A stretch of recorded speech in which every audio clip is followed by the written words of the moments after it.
In this video, I'm gonna share with you why you need to use ND filters when recording videos. Even more, I will go through different kind of ND filters to save you confusion and time in the future. Apart from that, I need to confess something.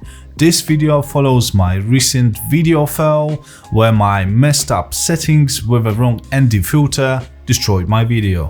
Watch this video to avoid mistakes made by myself.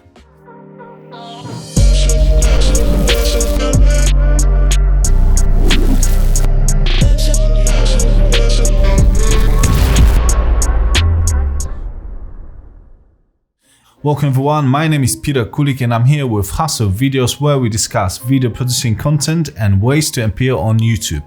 I'm here with a new video every Tuesday or even Wednesday. Definitely want to provide a fresh content every week, so please consider to subscribe. Also, don't forget to pay for this episode by clicking the like button. Okay, so what is ND, or actually a neutral density filter? Basically, it's a filter that reduces light coming into your camera sensor.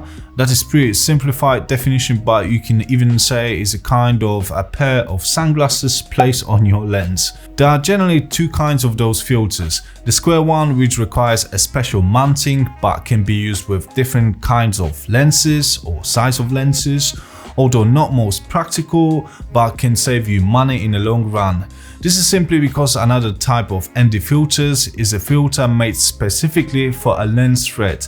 You simply screw in this lens on your lens top and you are good to go. Definitely most practical way. The screw-in lenses themselves are split into two types again, a fixed lens which have a specific value, then there are variable NDs which allows you to change their value by rotating the filter. There are different opinions in terms of which type of ND filter is best. Some people say that although you need to sacrifice their practicality and space, the square type NDs are of better quality and best choice.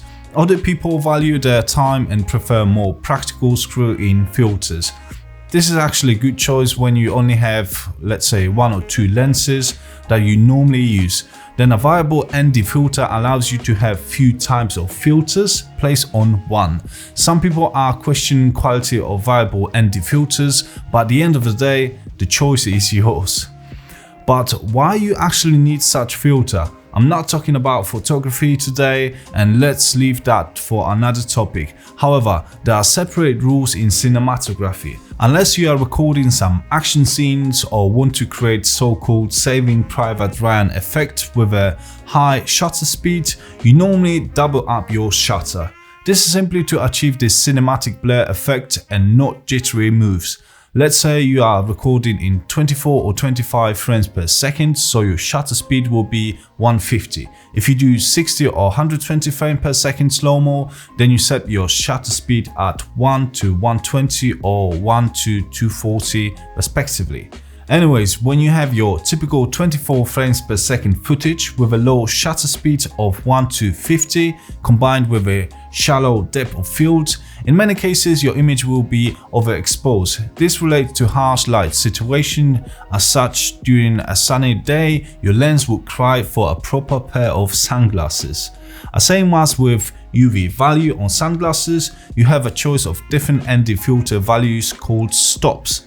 Let's say you have ND2 and this means 2 times less light will come into your camera sensor. ND8 brings 8 times less light and so on. As mentioned already, I have screwed up one of my recent videos by overlooking correct shutter speed value and aperture combined with my ND filter. This went to extremes where we were recording scenes in mid-daylight around white concrete and cliffs. Literally all footage need to be re-recorded now as some shots are overexposed and unfixable. You might find this chart shown on the screen right now useful, but a general rule is to use higher stops for more harsh conditions to keep the right shallow depth of field on your camera and correct shutter speed to maintain the cinematic look blur of any movement. For instance, a cloudy day would be fine with ND8, however, bright sun would require at least ND64. Obviously, try to get more pricey but quality filters, as your lens should not be compromised in any case. Let me know in the comment section what are your most preferable NDs and why.